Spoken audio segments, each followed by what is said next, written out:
Good afternoon dear students. तो बेटा जैसे आप जानते हैं कि हम एटॉमिक स्ट्रक्चर पढ़ रहे हैं और एटॉमिक स्ट्रक्चर के केस में हमने Bohr's model of atom start किया था। और बोर्स मॉडल ऑफ एटम में बेटा हमने रेडियस कैसे ढूंढते हैं बोर्स ऑर्बिट का, वेलोसिटी कैसे ढूंढते हैं, एनर्जी कैसे ढूंढते हैं, टोटल एनर्जी, काइनेटिक एनर्जी और पोटेंशियल एनर्जी।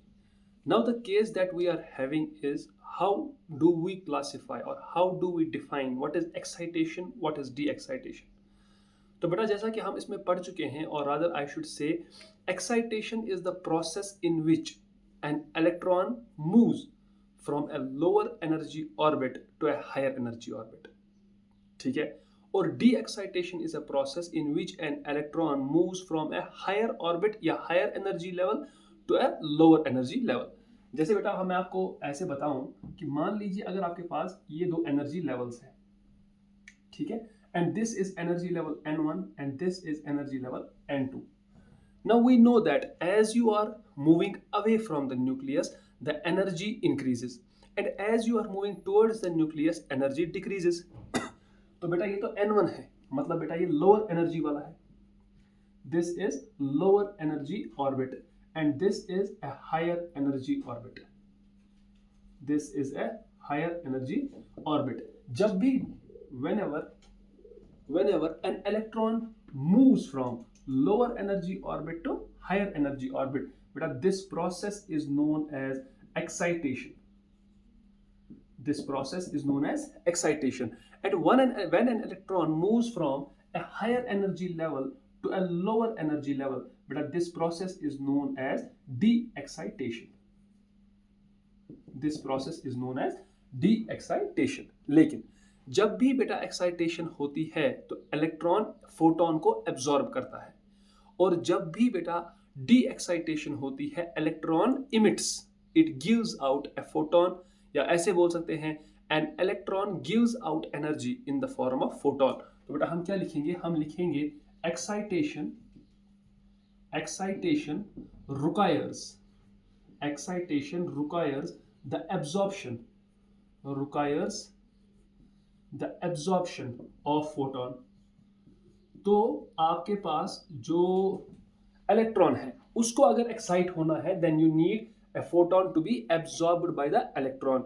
और बेटा अगर डी एक्साइटेशन हो रही है, हम यहां पर लिख सकते हैं for D excitation, for D excitation electron gives out energy, gives out energy in the form of photon. वो एनर्जी उस वक्त बाहर दे देता है in the form of photon. ठीक है, एक एनर्जी बाहर आ जाएगी और अगर वो एक्साइट हो जाएगा तो एनर्जी एब्जॉर्ब हो जाएगी। Now the question that remains to be answered is, आखिर हम ये एनर्जी, जो ये एनर्जी n1 की है और n2 की है, क्या हम इसकी टोटल एनर्जी निकाल सकते हैं? The question is how do we actually calculate the difference between the two energy levels. आखिर मैं इस एनर्जी लेवल और इस एनर्जी लेवल की एनर्जीज का डिफरेंस कैसे लूं? अगर देखो बेटा, now you see, if an electron has to make a jump from n1 to n2, बेटा ऑब्वियस सी बात है इसको एनर्जी एब्जॉर्ब करनी पड़ेगी, और उस एनर्जी एब्जॉर्प्शन का सोर्स कौन होगा? फोटोन। तो फोटोन को एनर्जी कितनी सप्लाई करनी है इस इलेक्ट्रॉन को? तो इसको एनर्जी सप्लाई करनी है इस डिफरेंस के बराबर। जैसे ही फोटोन इस डिफरेंस ऑफ एनर्जी के बराबर एनर्जी लेकर आएगा, इलेक्ट्रॉन उसको एब्जॉर्ब करेगा और एक्साइट हो जाएगा फ्रॉम n1 टू n2। ठीक है, और जो फोटोन बाहर आएगा during the process of D excitation, अगर आपसे क्वेश्चन पूछता है बताओ उसकी एनर्जी कितनी है, तो बेटा जो फोटोन बाहर आएगा in during the D excitation process, उसकी एनर्जी भी किसके बराबर होगी? इन दोनों एनर्जीज के डिफरेंस के बराबर। तो इसका मतलब ये हुआ आप इनकी एनर्जीज का डिफरेंस निकाल लो। वी नो बेटा n1 की एनर्जी क्या होगी, आई विल से E1, वो किसके बराबर? -13.6 Z² into 1 divided by n1 square. ये हो गया इसका। बेटा अगर मैं आपसे कहूंगा इसका कितना होगा, this will be E2 will be equal to -13.6 into Z² divided by n2 square. अब बेटा आप ये बताइए, now just tell me this thing, which of the two energies is greater? Obvious सी बात है बेटा, ऊपर वाली बड़ी है और नीचे वाली छोटी है। देयरफॉर हम क्या कहेंगे, therefore energy difference, therefore energy difference जिसको हम बेटा डेल्टा ई से कहेंगे, इज गिवन बाय, तो एनर्जी डिफरेंस को कैसे दिया जाएगा, that will be equal to delta E is equal to, higher energy कौन है बेटा E2, लोअर एनर्जी कौन है E1, बेटा what is E2, this is equal minus 13.6 Z square divided by N2 square, minus times E1 खुद कितना है बेटा माइनस, तो माइनस माइनस क्या हो जाएगा plus, it is 13.6 Z square divided by N1 square, बेटा if you can find it out I will write delta E is equal to 13.6 Z square को बेटा बाहर निकालिए, it will become 13.6 Z square, बेटा अंदर क्या बचेगा 1 by N1 square minus 1 by N2 square, बेटा this is the energy difference, 13.6 Z square into 1 by N1 square minus 1 by N2 square. I hope बेटा यहां पर ये आपको क्लियर हो गया होगा कि मैंने ये डिफरेंस कहां से लाई। So N1 is the lower energy orbit, N2 is the higher energy orbit. ठीक है, अब देखिए बेटा, अगर आप ये सोचोगे ना कि फोटोन जो एब्जॉर्ब होगा उसकी एनर्जी कितनी होगी, तो उसकी एनर्जी बेटा डेल्टा ई होगी। अगर फोटोन डी एक्साइट होगा तो उसकी एनर्जी कितनी होगी, तो बेटा उसकी एनर्जी डेल्टा ई होगी। ठीक है, चाहे एब्जॉर्प्शन की बात आए चाहे इमिशन की बात आए, फोटोन की एनर्जी होनी चाहिए इन दो एनर्जी लेवल्स की डिफरेंस के बराबर। तो E2 माइनस E1 आप करो, आपको फोटोन की एनर्जी मिल जाएगी। अब अगर आपसे क्वेश्चन पूछ रहा है उस फोटोन की वेवलेंथ बताइए, तो बेटा we know that energy of photon is 12400 divided by lambda in angstroms, तो आपके पास वो एनर्जी भी इजीली अवेलेबल हो जाएगी।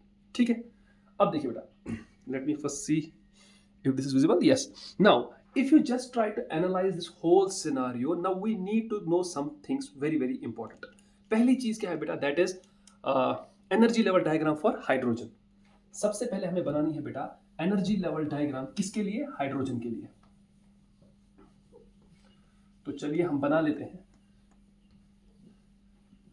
Energy level diagram for hydrogen. Energy level diagram for hydrogen, हमें किसके लिए बनाना है, ये हाइड्रोजन के लिए। ठीक है, अब देखिए बेटा, energy level diagram of hydrogen के लिए क्या करना है बेटा, दो ही रूल्स हैं। क्या है, the lowest energy level, the lowest energy level should be,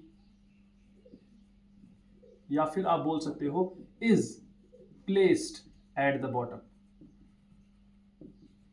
is placed at the bottom. ठीक है, और उसके बाद बेटा दूसरा पॉइंट क्या है, all higher energy levels are placed above it, are placed above it. ठीक है, तो बस ये दो रूल्स आपको इसमें फॉलो करने हैं और आप इसकी एनर्जी लेवल डायग्राम बना सकते हो, लेकिन किसकी, हाइड्रोजन की। And remember for hydrogen Z is equal to 1, atomic number 1। तो देखिए बेटा, सबसे पहले हमारे पास क्या होगा, ये बनेगी एक line.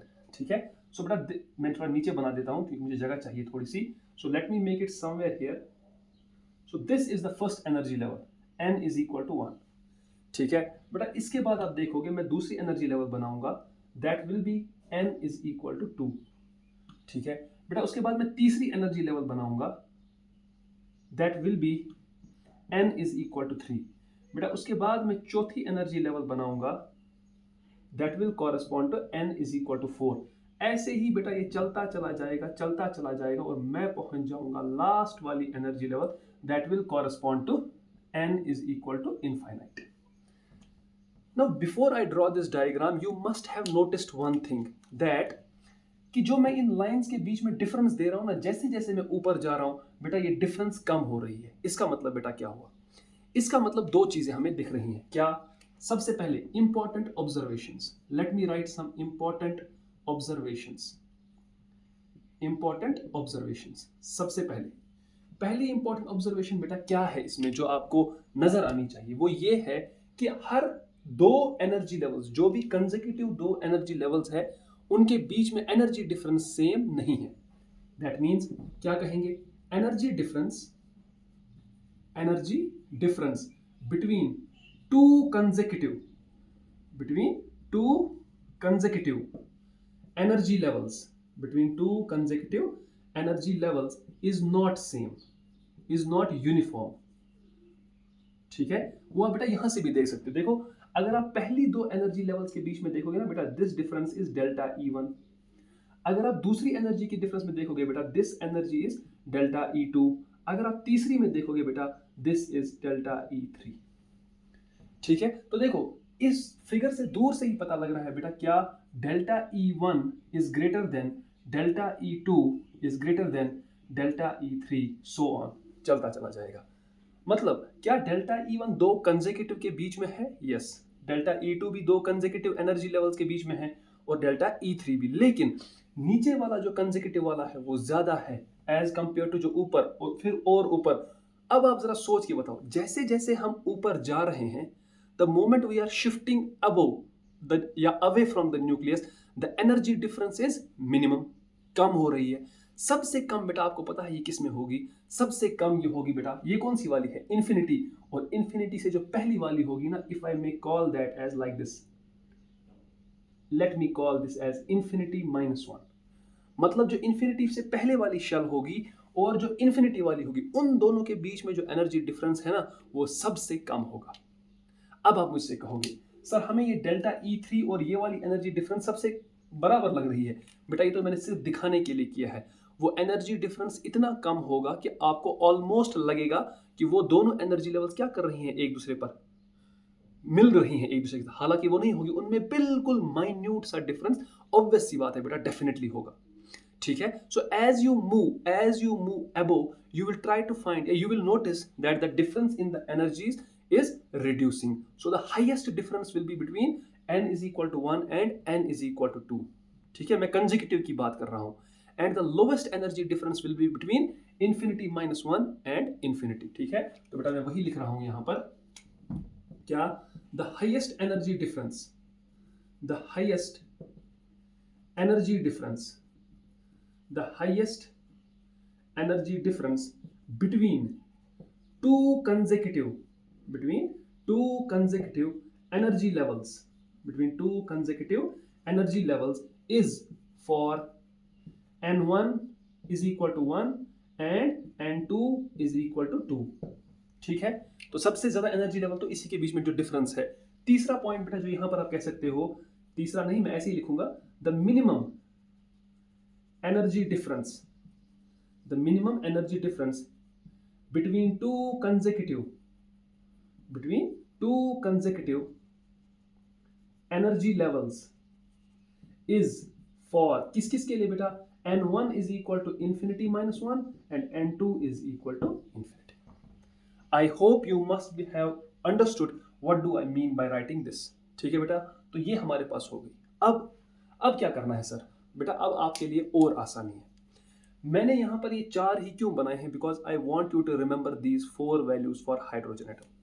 Now if you just try to see E1 किसके बराबर है बेटा, आप E1 निकालो बेटा, वो बनेगा ना -13.6 Z² by n²। Since you are drawing it for hydrogen तो Z तो 1 है, n भी बेटा 1 है, ये बनेगा -13.6 electron volts. Remember this value. Come to n is equal to 2। बेटा जब आप n इज इक्वल टू 2, मैं इसको यहीं पर लिख देता हूं, n is equal to 2, तो बेटा जो E2 होता है, this turns out to be -13.6। Z तो बेटा 1 है, लेकिन नीचे बेटा 4 आ जाएगा, and this will turn out to be somewhere around -3.5 electron volts। Just give me a minute। Yes, this is visible। Is -3.5 electron volts। बेटा n is equal to 3 के लिए अगर आप एनर्जी निकालोगे ना E3, that will be -13.6 divided by 9, तो बेटा ये बन जाएगा -1.5 इलेक्ट्रॉन वोल्ट्स। ठीक है, और यहां पर देखो बेटा मैंने गड़बड़ की है, 4 3 is 12, 4 4 is 16, so this will B -3.4। बेटा ये है -3.4, उसके बाद -1.5। और बेटा अगर आप E4 के लिए, यानी कि n इज इक्वल टू 4 के लिए, बेटा अगर आप E4 निकालोगे, that will B -13.6 divided by 16 and that is -0.85 electron volts। So what do I want from you people is that you remember these values। ये तो मैंने आपको निकाल कर दिए, लेकिन मैं डायरेक्टली इसको याद रखने के लिए आपसे कह रहा हूं। पहले वाले की एनर्जी -13.6 इलेक्ट्रॉन वोल्ट्स, दूसरे वाले की एनर्जी -3.4 इलेक्ट्रॉन वोल्ट्स, तीसरे वाले की एनर्जी -1.5 इलेक्ट्रॉन वोल्ट, और चौथे वाले की बेटा एनर्जी -0.85 इलेक्ट्रॉन वोल्ट, और इनफाइनाइट वाले की एनर्जी बेटा वो बन जाएगी 0, क्योंकि नीचे आप n कितना डालोगे, infinity, anything divide by infinity is 0। तो ये वाले 4 वैल्यूज खुसूसन बेटा आप याद रखिएगा हाइड्रोजन के लिए। अब आप बोलोगे सर इसकी इंपॉर्टेंस कहाँ है? इसकी इंपॉर्टेंस बेटा आपको क्वेश्चंस में समझ में आएगी, मैं आपको अभी बताऊंगा, लेकिन फिलहाल के लिए तो मुझे उम्मीद है कि आपने ये चारों वैल्यूज याद कर लिए होंगे। ठीक है, E1 -13.6, E2 -3.4, E3 -1.5 and E4 -0.85 electron volts. याद ही रखना है इन वैल्यूज को, these are very very important values. Okay, now let us go ahead. So this is the energy level diagram of hydrogen atom. ऐसे ही आप एनर्जी लेवल डायग्राम किसी भी एटम की बना सकते हो जो सिंगल इलेक्ट्रॉन सिस्टम है, लेकिन अब उसमें सिर्फ एक ही चीज होगी बेटा, उसमें ये वैल्यूज जो है ना, ये वैल्यूज ये अलग अलग आ जाएंगे, बिकॉज उस कोई भी ऐसा स्पीशीज जो हाइड्रोजन लाइक है बेटा, उसका Z1 नहीं है, उसका Z या तो 2 होगा या तो 3 होगा या तो 4 होगा, 1 तो कम से कम नहीं होगा, बस ये वैल्यूज बेटा जो है ना चेंज हो जाएंगे। ठीक है, अब देखिए आगे। Now, if we have discussed the energy level diagram of hydrogen, you might ask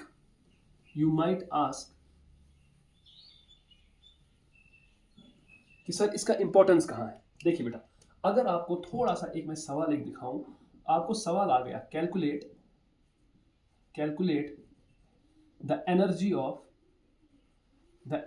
of third Bohr orbit of helium positive ion. ठीक है, calculate the energy of third Bohr orbit of helium positive ion. So I hope यहां तक तो आपको ये समझ में आ ही गया होगा। ठीक है, अब देखिए बेटा, हमें अगर थर्ड के लिए निकालना है तो बेटा जरा सोच के देखिए, हम लिखेंगे E3 that is equal -13.6 into Z। बेटा हीलियम है, हीलियम का Z 2 है, तो बेटा आप यहां पर 4 लगाओगे ना, divided by n square is 3, तो बेटा वो 9 बन जाएगा। This turns out to be -13.6 divided by 9 into 4। अब बेटा याद कीजिए, अगर मैं यही चीज हाइड्रोजन के लिए लिखता तब क्या मेरा आंसर बनता? क्या बेटा फॉर हाइड्रोजन, मैं आपको सिखाने के लिए यहां पर लिख रहा हूं, हाइड्रोजन के लिए बनता ना थर्ड का कितना, -13.6 डिवाइडेड बाय 9, क्योंकि उसका Z कितना था, 1। जरा बेटा क्या आपने अभी थोड़ी देर पहले थर्ड का याद कर लिया था? पहले का -13.6, दूसरे का -3.4 और थर्ड का -1.5। दैट मीन्स बेटा ये सारा वैल्यू जो है ना, ये सारा का सारा वैल्यू -1.5 के बराबर है, मल्टीप्लाई कीजिए 4 से, बेटा this becomes -6 electron volts. This is your final answer. ठीक है, वरना अगर आपने वो वैल्यूज याद नहीं रखे होंगे बेटा तो क्या हो जाएगा, तो आपको एग्जाम में पहले ये कैलकुलेट करना पड़ेगा। उससे अच्छा है ना 4 वैल्यूज ही याद रखो और बाकी फिर 4 वोर से मल्टीप्लाई करते चले जाओ, आंसर आते चले जाएंगे। So I hope this is very very clear to you now. Why do we need to remember those 4 values? बेटा अब आप कह सकते हो sir why only those 4, why not more than 4?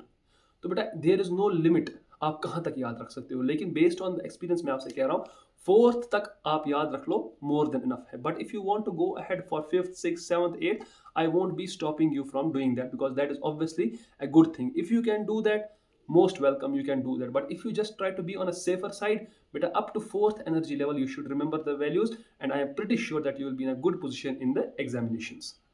Now let us come to this. So मैंने आपको इसका practical application भी दिखा दिया कि आखिर आपको ये कहां पर इस्तेमाल में होगा। ठीक है बेटा, चलिए अब सवाल करने से पहले मैं आपको कुछ और बताता हूं। अगर मैं आपसे कहूंगा बेटा डेल्टा ई किसके बराबर है, डेल्टा ई बराबर है 13.6 Z square into 1/n1 square minus 1/n2 square. ठीक है, अब बेटा अब जी अब सोचिए, जब भी आपके पास डेल्टा ई का वैल्यू होगा, क्या मैं ऐसे कह सकता हूं कि डेल्टा ई हमसे किसी एटम का पूछा होगा? ऑब्वियस सी बात है, या तो हाइड्रोजन का पूछा होगा, या हीलियम पॉजिटिव का पूछा होगा, या लिथियम +2 का पूछा होगा, या बेरिलियम +3 का पूछा होगा, उसी का तो पूछा होगा ना। तो मतलब इसका ये हुआ कि 13.6 is a constant, okay? Z for a particular hydrogen-like species or hydrogen atom, Z is also fixed. ठीक है, so बेटा what is changing? N1 और N2 चेंज हो रहे हैं। फॉर एग्जाम्पल बेटा मैं आपसे कहूंगा find the maximum value, find the maximum value of delta E. Find the maximum value of delta E in terms of n1 and n2, in terms of n1 and n2. ठीक है, अब देखो बेटा सबसे पहले अगर मैं आपको बोलूंगा बेटा there is a number y which is actually the product of two numbers a and b, ठीक है। अब बेटा मुझे ये बताइए y कब मैक्सिमम होगा? y तब मैक्सिमम होगा जब a मैक्सिमम हो और b भी मैक्सिमम हो, ठीक है। जब a भी मैक्सिमम होगा b भी मैक्सिमम होगा, ठीक। अब अगर मैं आपसे कहूं बेटा नहीं, आप इस a को चेंज नहीं कर सकते, this a is a constant, so when will now y be maximum? y will be maximum if b is maximum. Clear? I hope यहां तक कोई प्रॉब्लम नहीं है। इसी तरह से बेटा आप यहां पर भी तो देखो, अगर मैं 13.6 z स्क्वायर को पूरी एक टर्म मान लूं तो मैं कह सकता हूं ना डेल्टा ई भी असल में दो का प्रोडक्ट है। किस किस का? 13.6 z स्क्वायर का और इसका, ठीक है। Now just try to realize this fact that 13.6 z square is a constant. It's not going to change its value for a particular hydrogen or hydrogen like species. अब अगर ये वैल्यू चेंज नहीं करने वाला है, फिर भी मुझे इसका मैक्सिमम वैल्यू बताना है, तो बेटा मुझे ये इंश्योर करना होगा that this value should be maximum, this value should be maximum. अब बेटा जरा सोचिए, ये 1/n1 स्क्वायर, ये 1/n1 स्क्वायर और 1/n2 स्क्वायर में हम क्या कंडीशन लगाएं ताकि चीजें मैक्सिमम हो जाए, ठीक है। अब जरा ध्यान दीजिएगा, अगर मैं आपसे कहूंगा बेटा हमारी जो भी एनर्जी लेवल्स हैं वो स्टार्ट कहां से हो रही है? 1 से। कोई भी पॉइंट वाली तो कोई एनर्जी लेवल है नहीं, सिर्फ स्टार्ट हो रही है कहां से? 1 से। So you have n1 is equal to 1 2 3 4 5 6 7 8 9 10, ठीक है। जैसे बेटा मैं आपसे कहूंगा कि if n1 is minimum, if n1 is minimum, ठीक है, और मिनिमम से मिनिमम में कितना हो सकता है? 1 हो सकता है, ठीक है। इफ n1 इज मिनिमम, बेटा जरा मुझे सोच के बताइए n1 square is also minimum, है कि नहीं? और n2 is maximum, n2 is maximum, बेटा इसका मतलब ये हुआ n2 square is also maximum. जरा इस कंडीशन को ध्यान दीजिएगा। आप में से जो भी मैथमेटिक्स पढ़ते हैं, those of you who are studying mathematics, they must be knowing that squaring any number does not always ensure that the number that you are going to obtain after squaring is greater than the initial number. For example बेटा अगर मैं आपसे कहूंगा you have one number that is 5 and you have another number that is 0.5, now if you square 5 बेटा definitely you will get a value greater than the initial value of 5, that is 25. But if you square something around 0.5, beta you get a value that is 0.25, and 0.25 is not greater, rather it is smaller than the original number, ठीक है। तो इसका मतलब ये हुआ कि अगर किसी भी नंबर का जो फ्रैक्शनल होगा उसका स्क्वायर किया जाए तो बेटा वो ओरिजिनल नंबर से छोटा आएगा। लेकिन अगर कोई इंटीजर है और आपने यानी कि 1 से बड़ा है, आपने उसका स्क्वायर कर दिया बेटा, तो जाहिर सी बात है उसका आंसर इनिशियल के मुकाबले में ज्यादा आएगा। Now once you are dealing with energy levels, the minimum value that you can have is 1, another value is 2 3 4 5 6 7 8 9 10। तो मतलब कहीं पर भी आपके पास फ्रैक्शन नहीं है, तो हमारे पास ये कंडीशन नहीं होगी। हमारे पास सिर्फ कंडीशन ये होगी कि अगर आप ओरिजिनल नंबर को स्क्वायर करोगे वो बढ़ जाएगा, ठीक है। अब देखो बेटा, जब मैं ये लिख रहा हूं ना n1 is minimum, that means n1 square is minimum, n2 is maximum, that means n2 square is maximum। क्या मेरा मतलब बेटा, अगर मैं आपको बोलूंगा n1 is equal to 2, n2 is equal to 4, ठीक है। ये जो मिनिमम मैक्सिमम का कॉन्सेप्ट है ना, ये आपस में कंपैरिजन लगाना है। इफ आई से n1 is equal to 2, n2 is equal to 4, जरा बेटा आप n1 स्क्वायर कीजिए वो बनेगा 4, और आप n2 स्क्वायर कीजिए बेटा वो बनेगा 16। तो अगर आपस में भी कंपैरिजन लगाएं तो देखो बेटा n1 स्क्वायर मिनिमम, बिल्कुल बेटा वो 4, n2 स्क्वायर मैक्सिमम, तो बेटा बिल्कुल वो 16। अगर पहले यही रिलेशन थी कि n1 मिनिमम है और n2 मैक्सिमम है, तो बेटा स्क्वायर करने के बाद भी यही बनेगा कि n1 मिनिमम ही रहेगा, n2 मैक्सिमम रहेगा। आप कहोगे नहीं सर आप n1 इज इक्वल टू 3 और n2 इज इक्वल टू 5 को लगाइए, ठीक है बेटा। मिनिमम कौन है? 3, मैक्सिमम कौन है? 5। अब अगर आप n1 स्क्वायर करोगे बेटा, n1 square is going to give me 9, n2 square is going to give me 25। क्या बेटा n1 जब मिनिमम था n1 स्क्वायर भी मिनिमम है? यस। किसके मुकाबले में? n2 स्क्वायर के मुकाबले में। क्योंकि n2 स्क्वायर कितना है 25, n1 स्क्वायर कितना है बेटा that is 9. So now we realize that if n1 is minimum, n1 square is also minimum, and if n2 is maximum, n2 square is also maximum. So I hope यहाँ तक तो कोई doubt नहीं है. Now we need to ensure a condition, we need to find a condition where delta E will be maximum based on the n1 and n2 values. How are you going to do this? Now you realize that in the original equation, हमारे पास original equation में ना ही n1 square है ना ही n2 square है, rather original equation में बेटा हमारे पास 1 by n1 square है एंड 1 by n2 स्क्वायर है. ठीक है, अब जरा बेटा सोच समझ के कह लीजिए, अगर n1 स्क्वायर आपने कहा n1 स्क्वायर इज मिनिमम, तो बेटा आपको पता है 1 by n1 स्क्वायर क्या होगा बेटा, this will be maximum, this will be maximum.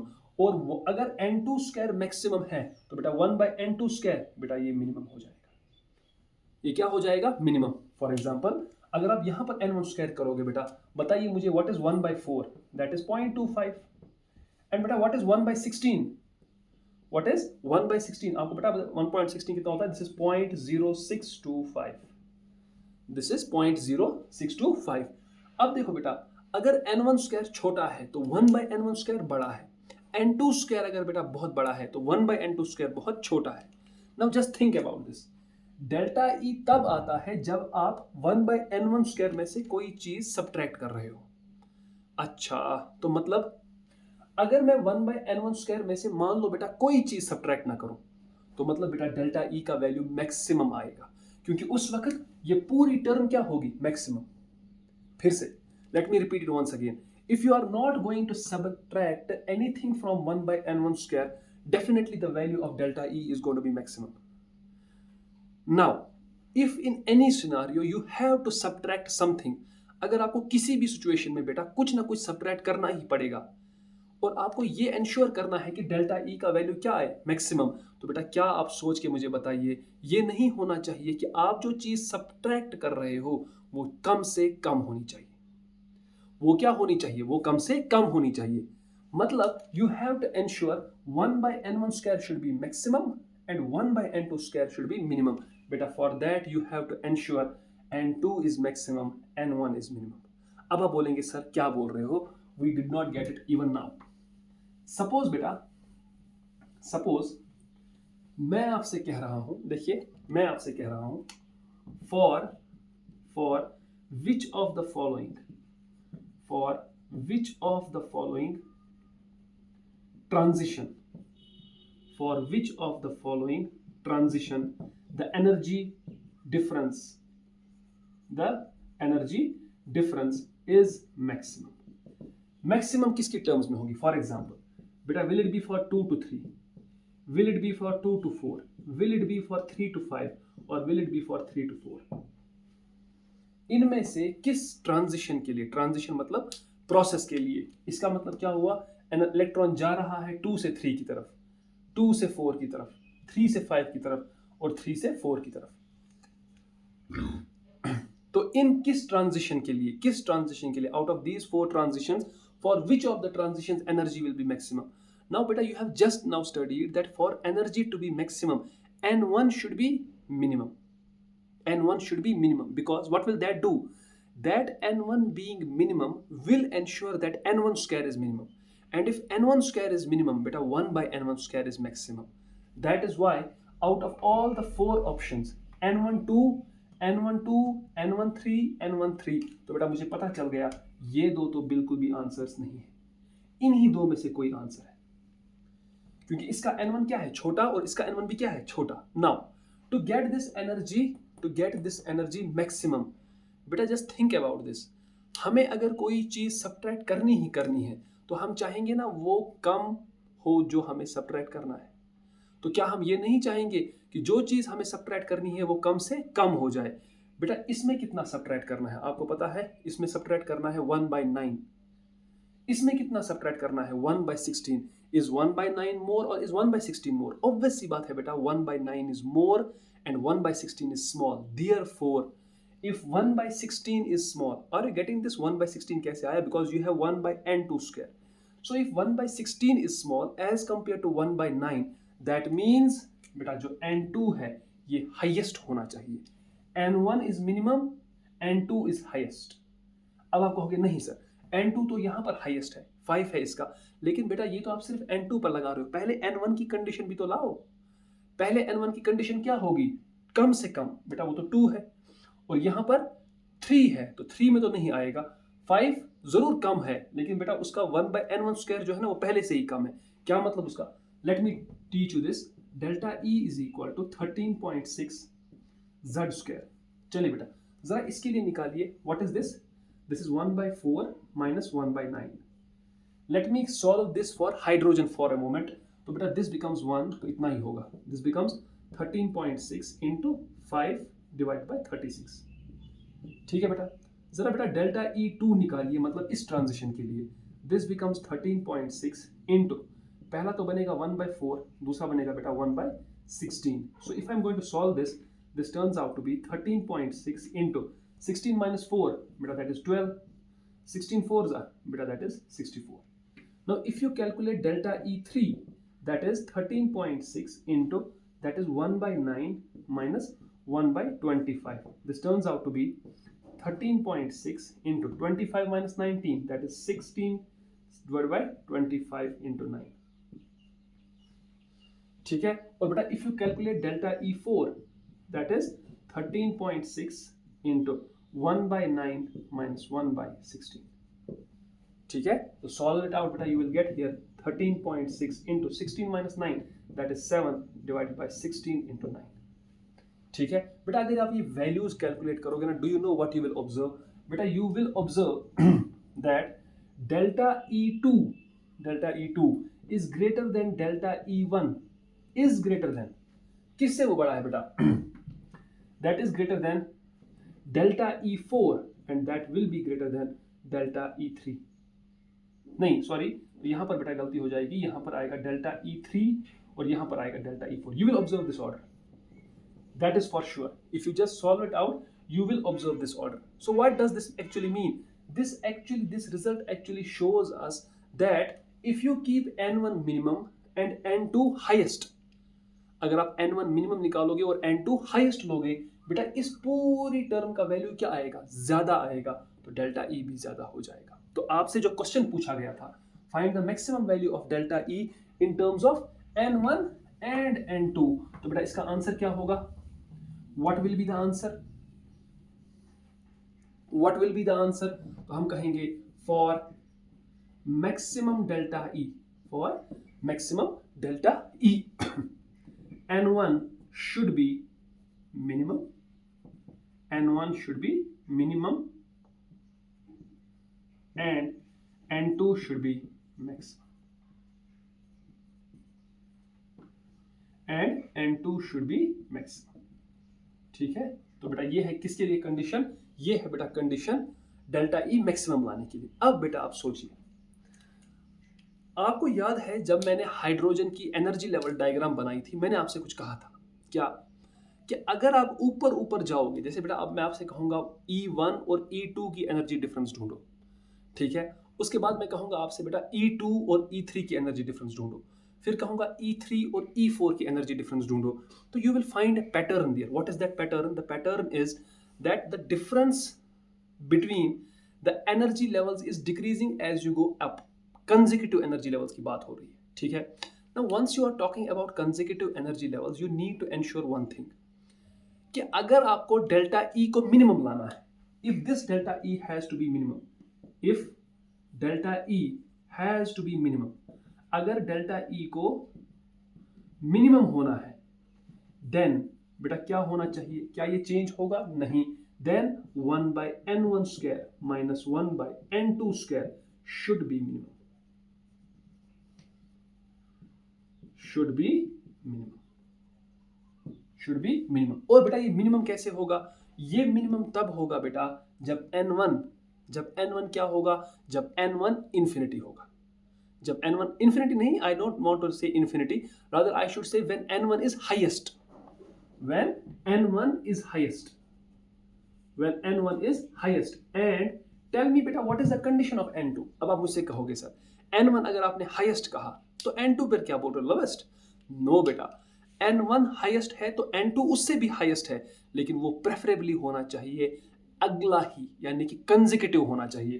That means N1 is highest and N2 should B preferably, N2 should B preferably कितना, N1 प्लस 1. क्या मतलब इसका बेटा, क्या मतलब इसका, मैं आपको बताता हूं.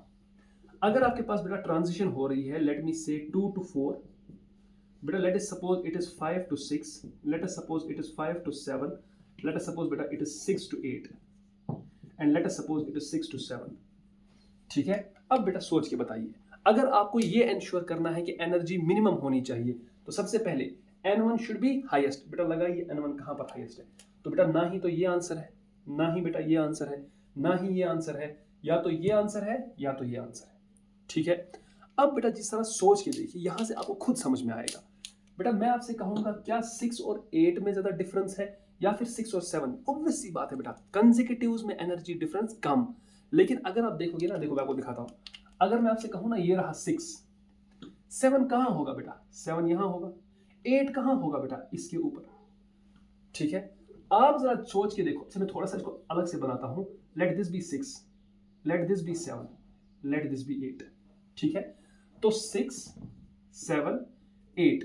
अब देखो बेटा 6 से 8 या 6 से 7, आप जरा खुद सोचो, अगर आप 6 से 8 देख रहे हो तो एनर्जी डिफरेंस ज्यादा है, और 6 से 7 देख रहे हो तो एनर्जी डिफरेंस कम है. दैट मीन्स N1 पर तो कंडीशन ये ठीक है कि N1 शुड बी हाईएस्ट, ये तो ठीक है. अब अगर N1 हाईएस्ट है बेटा, N2 कितना होना चाहिए, N2 कितना होना चाहिए बेटा, N2 should also be next of that. For example बेटा अगर N1 हाईएस्ट होगा, मुझे बताइए 1/N1 स्क्वायर क्या होगा, मिनिमम. 1/N1 स्क्वायर क्या होगा, मिनिमम, छोटा हो जाएगा. अब जाहिर सी बात है बेटा, एनर्जी डिफरेंस आप कर रहे हो तो ये तो पॉजिटिव ही आएगा. N2 डेफिनेटली बड़ा होगा किससे, N1 से, अगर आप एक्साइटेशन की बात कर रहे हो. ठीक है, now if N1/N1 square is low, 1/N1 square is low. ठीक है, अगर आपने ये बहुत कम कर दिया, अगर आपने ये बहुत कम कर दिया, तो 1/N1 स्क्वायर तो लो था, लेकिन आप लो में से क्या निकाल रहे हो, बहुत छोटी सी चीज. बेटा ये लो नहीं आएगा. आपको क्या काम करना है, अगर ये लो है ना, छोटा है, ठीक है, इसमें से ज्यादा पोर्शन सब्ट्रैक्ट कर लो, इसमें से ज्यादा पोर्शन सब्ट्रैक्ट कर लो, तब जाकर बेटा ये नेट में जो बनेगा ना वो छोटा बनेगा, डेल्टा ई भी छोटा. Clear? I hope this is becoming clear to you, because if you get any confusion in this, फिर बेटा समझ में नहीं आएगा. अगर 1/N1 स्क्वायर, अगर 1/N1 स्क्वायर मान लीजिए बेटा छोटा है, आपको ये इंश्योर करना है ना कि डेल्टा ई भी छोटा हो, तो आप इस छोटे में से बहुत बड़ी टर्म सब्ट्रैक्ट कर लीजिए. क्या कर लीजिए, बहुत बड़ी टर्म. आप बोलोगे सर वो माइनस आएगा, बेटा वो माइनस नहीं आएगा, बिकॉज N1 और N2 जो है ना, N1 बड़ा छोटा ही है किससे, N2 से. अब N2 बड़ा है, मैं एक्साइटेशन की बात कर रहा हूं. N2 क्या है, N2 बड़ा है. अगर N2 बड़ा है, N1 से तो छोटा है ना, लेकिन ये जरा कंडीशन समझो, N1 शुड बी हाईएस्ट, ठीक है, and N2 should B next of the N1, because अगर N2 next of the N1 हो जाएगा बेटा, तो इस छोटी वाली टर्म में से आप एक टर्म सब्ट्रैक्ट कर रहे हो जो बहुत ज्यादा है. फॉर एग्जाम्पल बेटा, if this 1/N1 square turns out to be 0.5, for example, if this turns out to be 0.5, you have to ensure that आप इस 0.5 में से ज्यादा चीज क्या कर लो, सब्ट्रैक्ट कर लो. दैट मीन्स आप इसमें से सब्ट्रैक्ट कर लो, मान लो वैसा 0.45. क्या सब्ट्रैक्ट कर रहे हो, 0.45. क्या सब्ट्रैक्ट कर रहे हो, 0.45. तब जाकर बेटा ये ओवरऑल टर्म क्या आएगी, 0.05. तो एनर्जी क्या हो जाएगी, छोटी. ठीक है, लेकिन ये 0.45 लाने के लिए, ये 0.45 लाने के लिए बेटा आपको ये इंश्योर करना होगा कि N2 जो है ना वो N1 से ज्यादा दूर ना हो, क्योंकि जैसे जैसे आप दूर जा रहे हो ना बेटा, एनर्जी डिफरेंस बढ़ रहा है. अब सोच के देखो, अगर N1 हाईएस्ट है या ज्यादा है, N2 क्या होना होगा, डेफिनेटली उससे ज्यादा ही तो होगा ही होगा, लेकिन कितना ज्यादा होगा. अगर आपने इसको भी ज्यादा कर दिया बेटा, तो ये 1/N2 स्क्वायर छोटा होगा. छोटे में से आप बहुत छोटा वैल्यू निकाल रहे हो बेटा, आपने ये इंश्योर नहीं किया कि ये पूरी टर्म छोटी आ जाए, तो डेल्टा ई मिनिमम नहीं होगा. ये मिनिमम तब होगा, now I am repeating my self so many times, ये मिनिमम तब होगा जब आप इस छोटी वाली चीज से क्या सब्ट्रैक्ट करोगे, ज्यादा सब्ट्रैक्ट करोगे. कितना सब्ट्रैक्ट करोगे, ज्यादा. और ज़्यादा तभी सब्ट्रैक्ट कर पाओगे जब ये n2 ऑलमोस्ट n1 का कंसेक्यूटिव हो या ज़्यादा दूर भी ना हो। फॉर एग्जाम्पल, इसका मतलब बेटा इस केस में आंसर क्या आएगा, ये वाला। लेकिन अब मान लीजिए बेटा यहां पर हो जाए 6 to 9, क्या हो जाए 6 to 9, और मैं पूछूं इन चारों पांचों में से किसकी एनर्जी मिनिमम होगी, तो बेटा ये क्या है, हाईएस्ट होना चाहिए n1। ये 2 है, ये 5 है, ये 5 है, ये 6 है, ये 6 है, तो मतलब इन्हीं दो में कोई आंसर है। क्या कोई कंसेक्यूटिव वाला है यहां पर, नहीं। तो अब दूसरा ढूंढो बेटा, ज्यादा दूर आपको नहीं जाना है 6 से, तो इसका मतलब बेटा आपको 8 पर जाना होगा, न कि 9 पर। Correct answer will be 6 to 8। Correct answer will be 6 to 8. That is why I have written for minimum energy. For minimum energy, N1 should be highest and N2 should preferably be N1 plus 1. उसका consecutive होना चाहिए। अगर नहीं है तो जो nearest है N1 को वही उसका correct answer बैठ जाएगा। I hope this is clear to you. ठीक है? Still if you have any doubt, you can rewind the lecture and you can see this. ठीक है? फिर भी अगर आपको clear नहीं हो रहा है तो आप मुझे बोल भी सकते हो। I will help you in that for sure. ठीक है,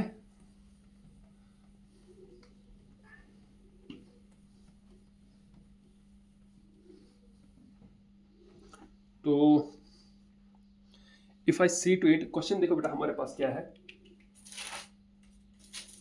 for which of the following transition energy is maximum, for which of the following, for which of the following transitions, for which of the following transitions energy is maximum, इनमें से किस transition के लिए energy क्या है, energy maximum है। बेटा पहला option 2 to 3, 3 to 4, 2 to 3, 3 to 4, 2 to 4, 3 to 5, 2 to 4, 2 to 4 and then 3 to 5। बेटा ये पहला क्वेश्चन है।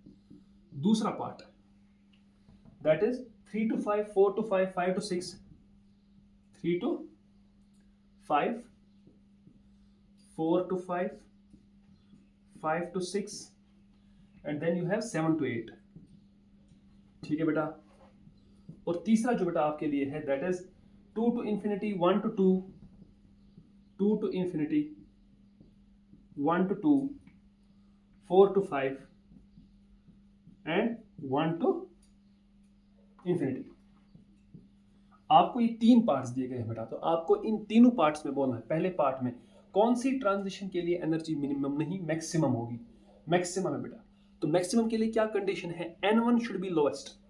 बेटा इसमें N1 किसका लोएस्ट है, या तो ये वाला आंसर है या तो ये वाला, बिकॉज यहां पर भी बेटा 2 है, यहां पर भी 2 है। And N2 should be highest, तो बेटा यहां है 2 to 3, यहां है 2 to 4, answer is 2 to 4। Next one बेटा N1 शुड बी लोवेस्ट, तो लोवेस्ट अगर देखना है बेटा कुछ नहीं करना है, आंसर ही, क्योंकि एक ही ऐसा ऑप्शन है जिसमें N1 लोवेस्ट है, दूसरा तो देखना ही नहीं है, आंसर भी है। और यहां पर देख लो बेटा N1 शुड बी लोवेस्ट, तो या तो ये आंसर है या तो ये आंसर है, but N2 should be highest. बेटा ये तो 1 to 2 ही है, हालांकि ये 1 to infinity है। बेटा correct answer is 1 to infinity।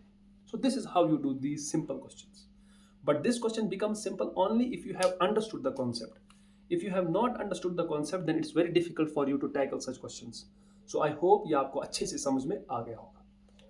Now, अब देखो बेटा नेक्स्ट क्या कह रहा है, also इसी के साथ बेटा ये है, for which transition, also for which transition wavelength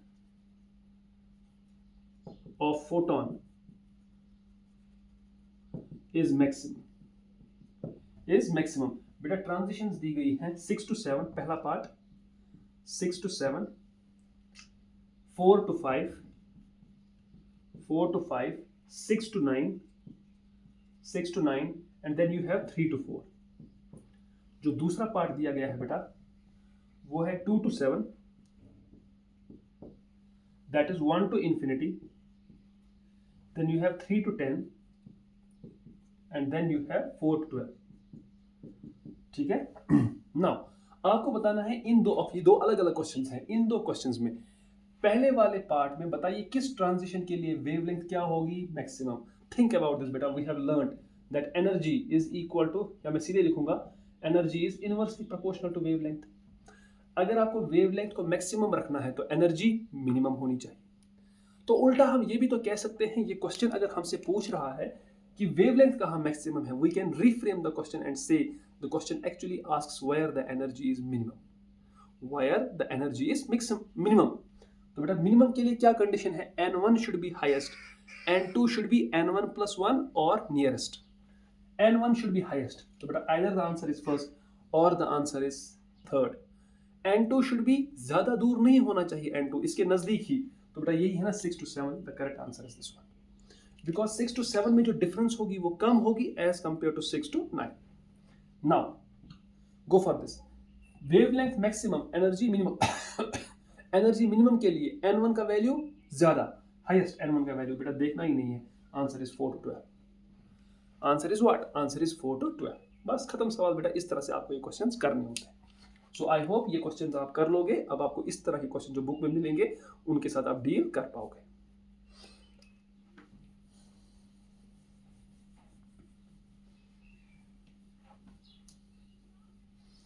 so let us now beta go to some other topics that we have to do. Beta first one is some important definitions, some important definitions, some important definitions। बेटा जैसे हमको जानते हैं, we have study in the class as well कि ground state किसको कहते हैं। Ground state होता है वो स्टेट जहां पर न्यूक्लियस के आप सबसे ज्यादा नजदीक हो, तो ग्राउंड स्टेट के लिए n कितना है 1। और फिर मैंने आपसे कहा था कि एक्साइटेड स्टेट किसको कहते हैं, any state other than the ground state is known as excited state. Now if any state other than the excited state is known as if any state other than the ground state is known as excited state, तो जब n is equal to 2 की बात की जाएगी that is known as first excited state, जब n is equal to 3 की बात की जाएगी that is known as second excited state। अगर मैं आपसे बात करूंगा third excited state that means n is equal to 4।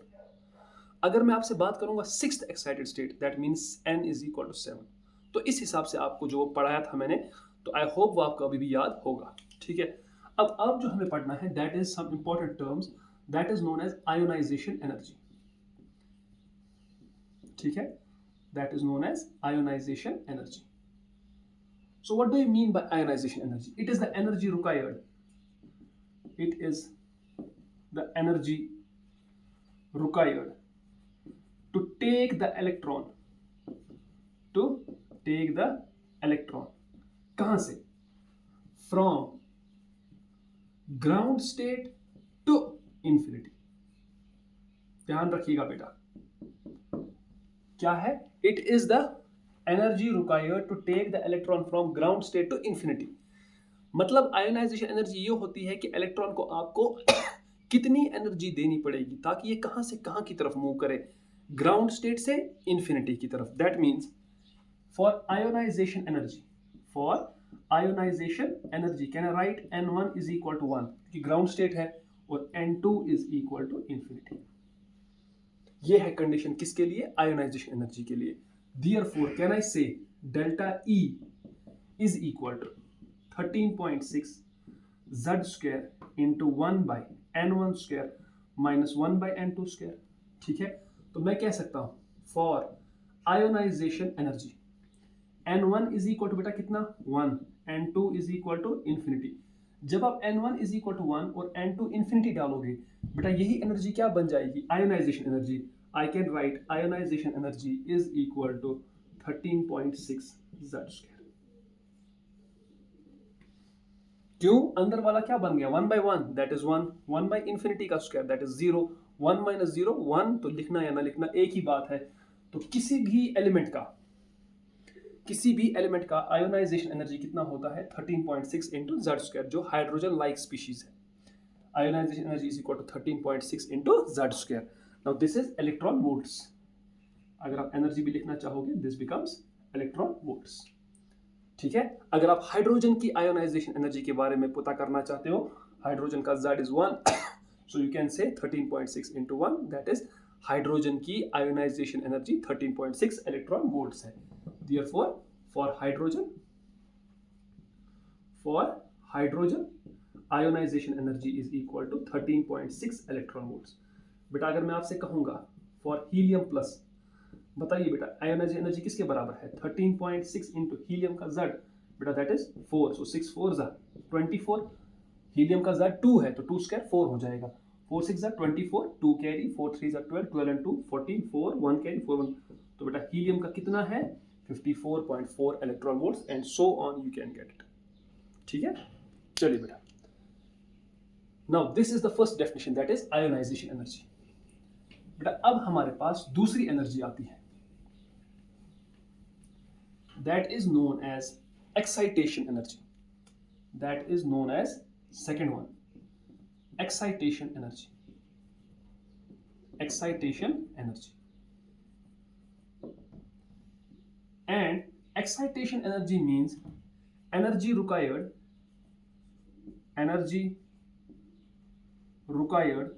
to move the electron,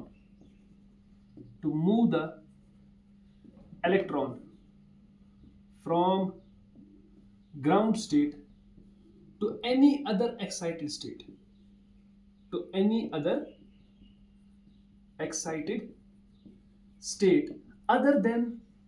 other than infinity।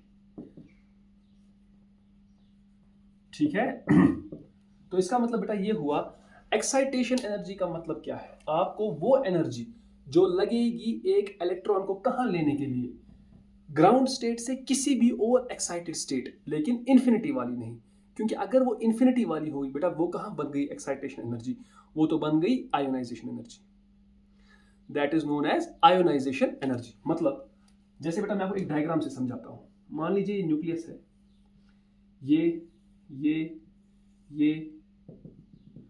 और बेटा ये है इन्फिनिटी।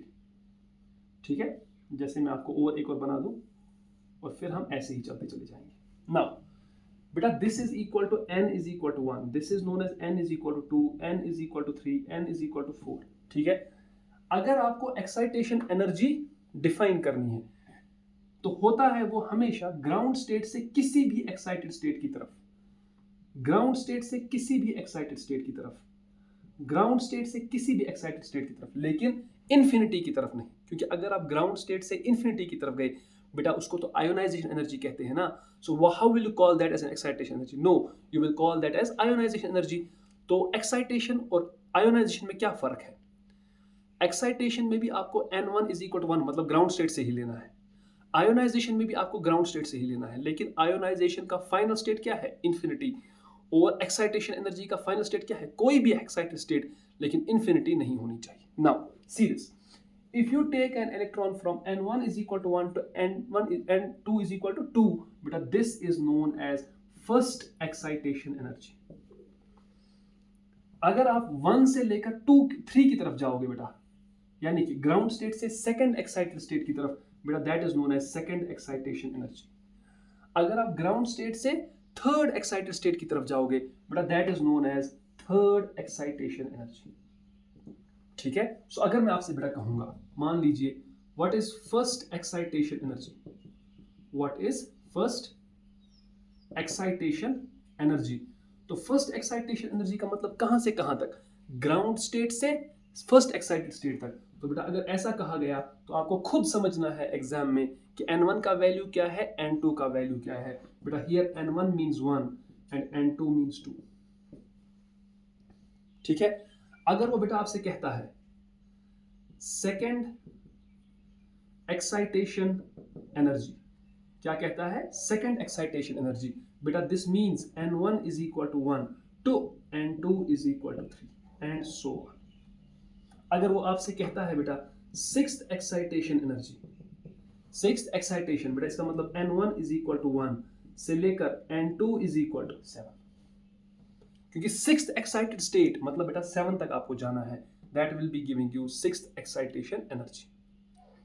ठीक है, is this clear? I hope बेटा ये आपको अच्छे से क्लियर हो गया होगा। तो ये देखो फर्स्ट, सेकंड, थर्ड, इसी तरह से होगा फोर्थ, फिफ्थ। आपको जाना कहां तक नहीं है बेटा? आपको जाना नहीं है कहां तक?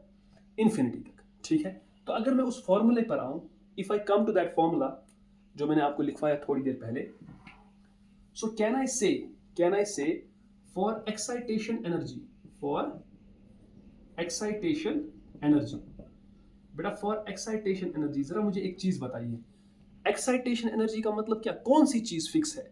आपको इलेक्ट्रॉन को कहीं भी ले जाना होगा, लेकिन कहां से लेना होगा? ग्राउंड स्टेट से। तो बेटा जो हमने फॉर्मूला लिखा है delta E is equal 13.6 Z square into बेटा लिखा है 1 by n1 square minus 1 by n2 square.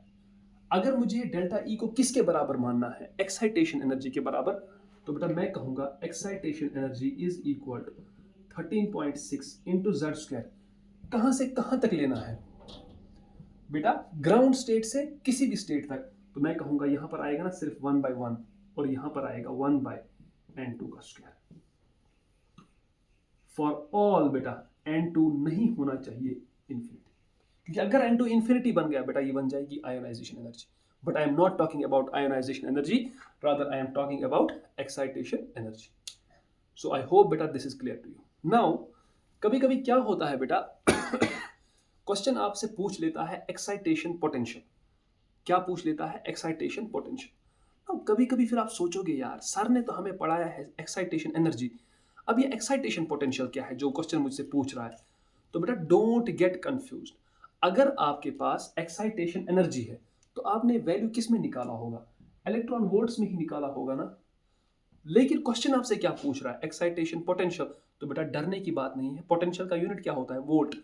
जो आपको एक्साइटेशन एनर्जी का आंसर आया बेटा आप उसका सिर्फ ई हटा देना, बाकी जो वैल्यू बचा और उसके सामने क्या चिपका दोगे? वोल्ट। वही है बेटा एक्साइटेशन पोटेंशियल।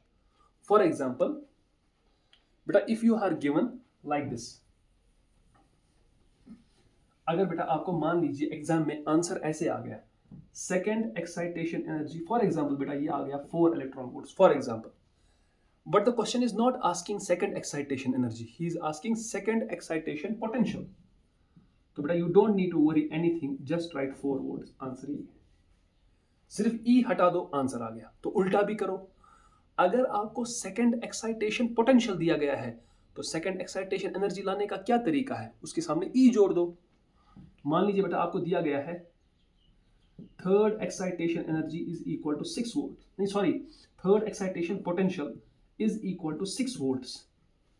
ठीक है, तो बेटा बोलिए what is third excitation energy equal to? That is equal to 6 electron volts. खत्म सवाल। ठीक है, अब थर्ड एक्साइटेशन एनर्जी का मतलब क्या बेटा? इसका मतलब n1 is equal to 1 and n2 is equal to 4। ठीक है, आई होप बेटा ये समझ में आ गया हो। ठीक है, क्लियर? सो हम क्या कहेंगे? हम कहेंगे कैसे? शॉर्ट में यहां पर क्या लिखेंगे? For calculating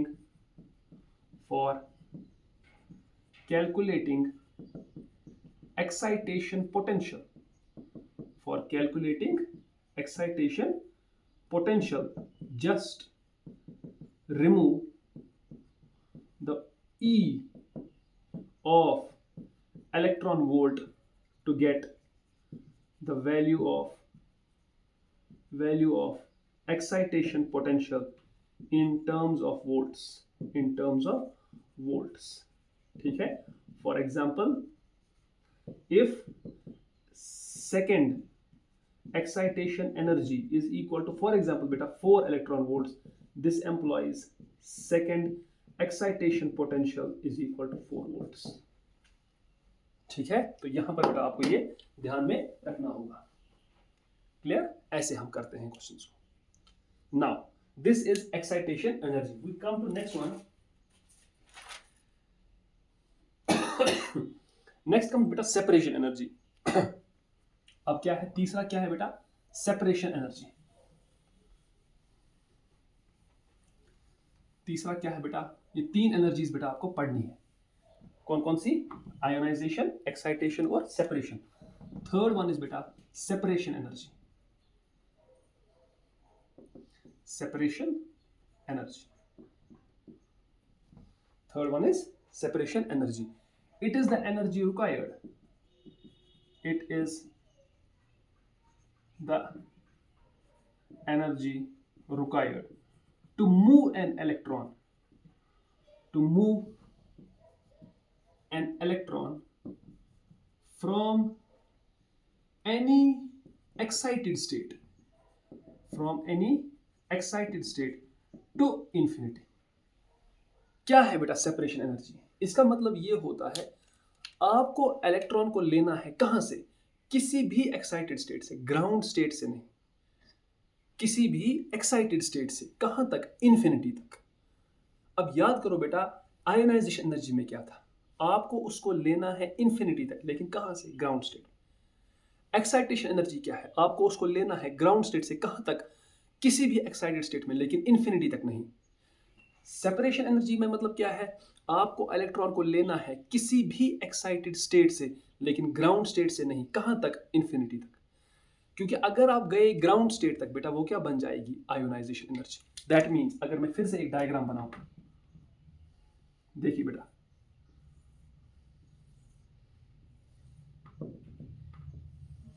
ठीक है, ये है n इज इक्वल टू 1 बेटा, this is n is equal to 2, this is n is equal to 3, this is n is equal to 4 and this is n is equal to infinity. इस definition में बेटा क्या चीज fix है, infinity. क्या आपको electron को यहां से यहां लेना है, नहीं, that will become ionization energy. बेटा आपको स्टार्ट करना है कम से कम कहां से, 2 से इंफिनिटी पर, बेटा या तो 3 से इंफिनिटी पर, या तो 4 से इंफिनिटी पर। So corresponding to n is equal to 2 to n is equal to infinity, this is known as first separation energy. Corresponding to 3 to infinity, this is known as second separation energy. Corresponding to 4 to infinity, this is known as third separation energy. ठीक है, third separation energy, second separation energy, first separation energy. And keep this thing in mind, it is also known as binding energy. Separation energy का एक और नाम है बेटा क्या, binding energy. ठीक है, अब देखिए बेटा, we know that delta E is equal to 13.6 Z square into 1 by n1 square minus 1 by n2 square. If I want this delta E to be binding energy या separation energy, तो मैं क्या लिखूंगा, for delta E is equal to binding energy या separation energy। देखिए बेटा, n1 कितना होना चाहिए, n1 should not be equal to 1 and n2 has to be infinity। तो मैं क्या लिखूंगा, बाइंडिंग एनर्जी किसके बराबर आएगा, 13.6 Z square into 1 by n1 square. बेटा ये तो कुछ भी हो सकता है, 1 by ये तो फिक्स है ना, ये इन्फिनिटी ही लेना है, तो बेटा ये 0 बन जाएगा ना। तो मैं कहूंगा ना, binding energy is equal to 13.6 Z square into 1 by n1 square.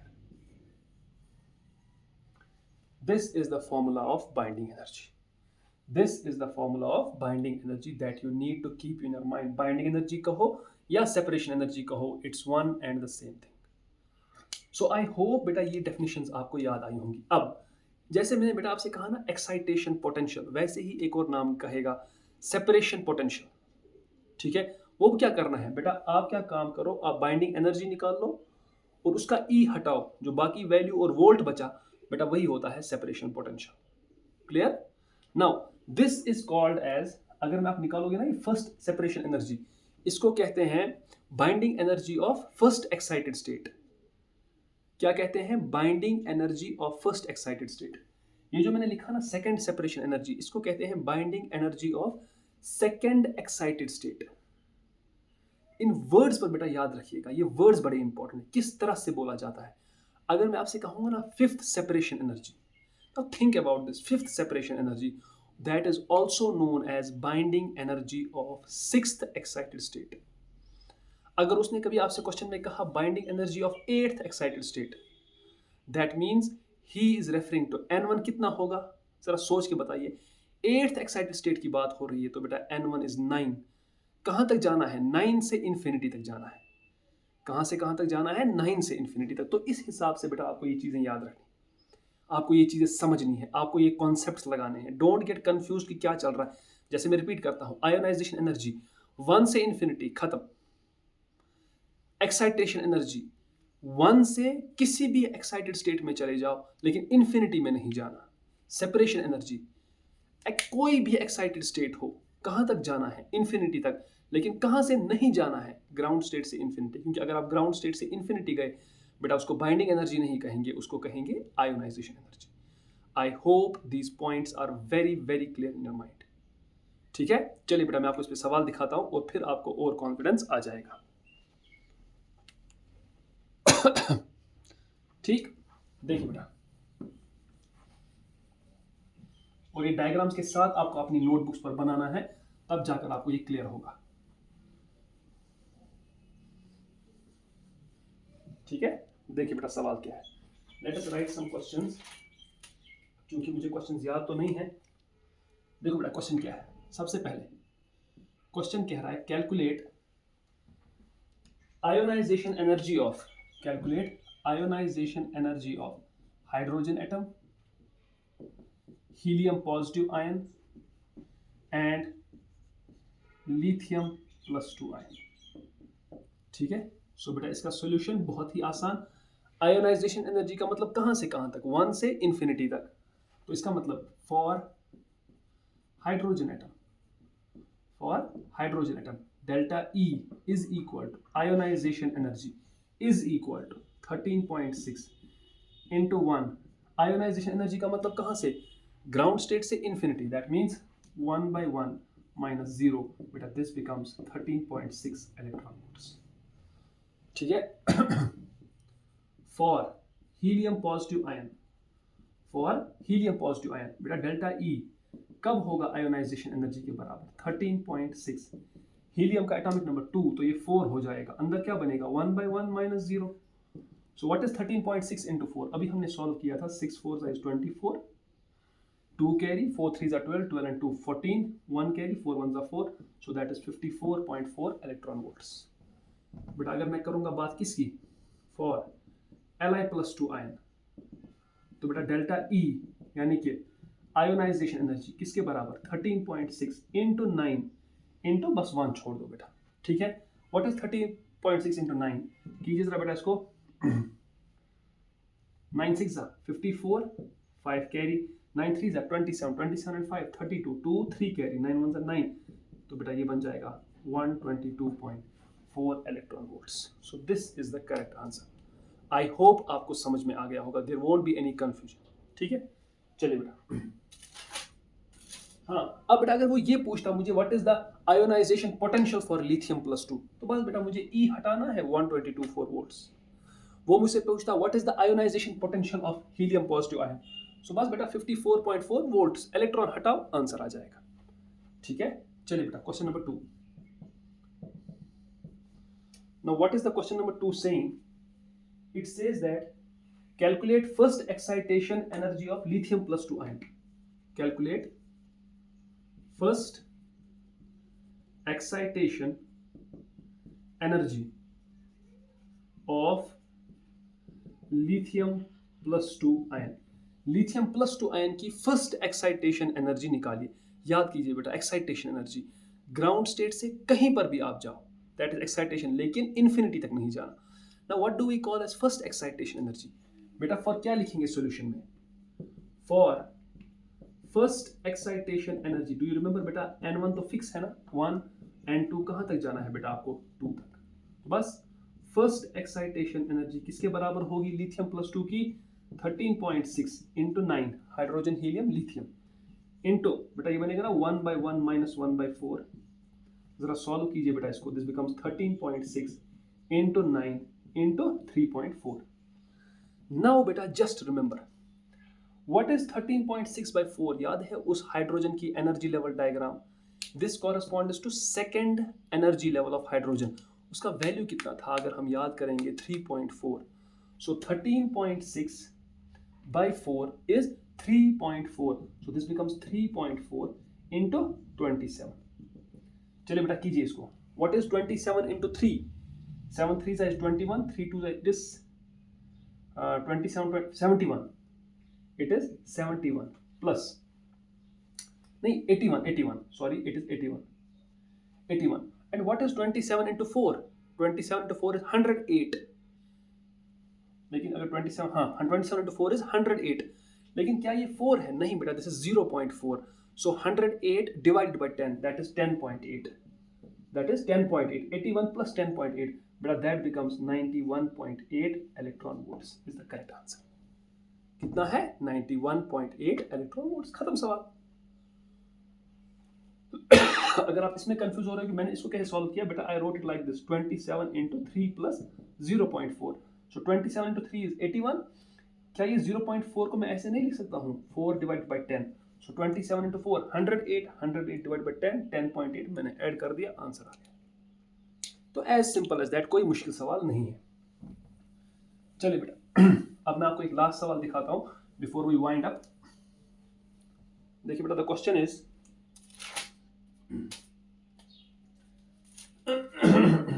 if first excitation, क्या कह रहा है बेटा, if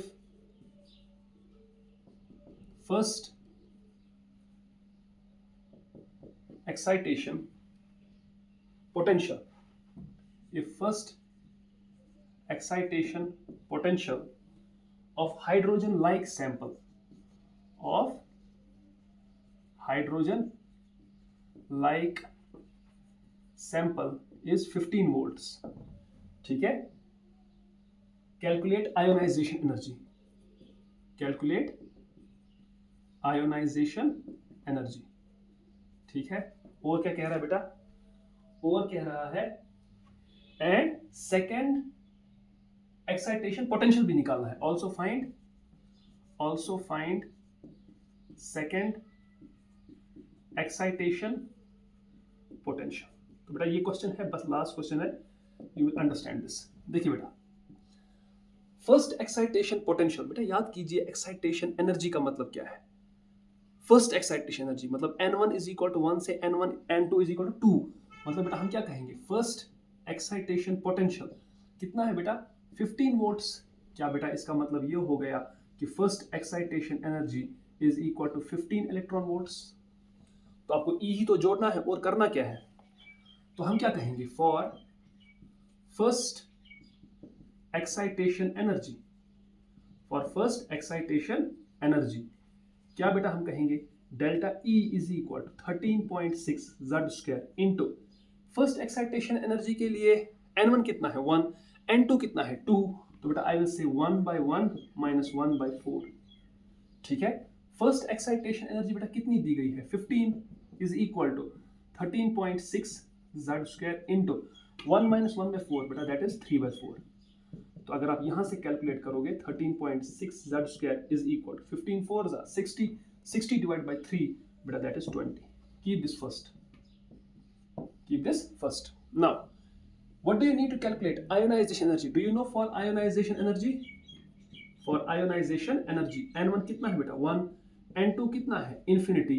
तो delta E is equal to ionization energy बेटा वो बनेगा ना सीधे ही 13.6 Z स्क्वायर, बिकॉज अंदर आएगा 1/1 माइनस 1/infinity, वो जीरो हो जाएगा, तो बनेगा कितना 13.6 Z स्क्वायर. लेकिन क्या आपने 13.6 Z स्क्वायर निकाला, यस दैट इज 20. बेटा this implies ionization energy is equal to 20 electron volts. Is this clear? Now, what you also need to calculate, also find second excitation potential. तो बेटा सबसे पहले आप निकालिए second excitation energy. क्या निकालिए, second excitation energy. second excitation energy मतलब ground state से दूसरी excited state. बेटा इसका मतलब ये हो गया N1 is equal to 1, N2 is equal to 3. Second excited state तो यही हो गया ना. तो आप बेटा निकालिए second excitation energy that is equal to 13.6 Z square into 1/1 minus 1/9 that becomes 13.6 Z square. 1 minus 1/9 बेटा that becomes 8/9. But have you already calculated 13.6 Z square value, yes that is 20. तो बेटा second excitation energy is equal to 20 into 8/9 that becomes 160/9 electron volts. लेकिन बेटा क्या आपको second excitation energy निकालनी है, no, you have to find second excitation potential. तो बेटा सेकेंड एक्साइटेशन पोटेंशियल किसके बराबर होगा, E इसका हटा दो, that is 160 divided by 9 volts. This is the final answer. I hope बेटा ये आपको समझ में आ गया होगा. आज का लेक्चर अच्छे से तीनों डेफिनेशंस भी समझ में आ गई होंगी. तो जो आपको वहाँ से मैंने क्वेश्चन बैंक दिया है उसके जो क्वेश्चंस हैं वो आप कर पाओगे. ये दो भी उसका पार्ट थे, तो आई होप अब आप इनको कर पाओगे. और जो इस टाइप के दूसरे क्वेश्चंस भी है प्लीज़ डू अटेम्प्ट देम. ठीक है, मुझे लगता है एक और ऐसा क्वेश्चन है जो आपको DPP में मिलेगा, जो मैं वीडियो के साथ अटैच भी रखूंगा. So from that you can see that question और आप इसको कर सकते हो. डू प्रैक्टिस बेटा, डू प्रैक्टिस, क्योंकि जब तक आप प्रैक्टिस नहीं करोगे आप परफेक्ट नहीं बनोगे. So in order to gain mastery, in order to become more used to solving such type of numericals, or to learn atomic structure in a more productive way, बेटा you have to ensure कि आप इसके साथ इंसाफ करो और अच्छे से अच्छा टाइम इसके साथ बिताओ ताकि आप सवाल अच्छे से कर पाओ. ठीक है. सो इंशाल्लाह we will meet in the next class. Allah Hafiz.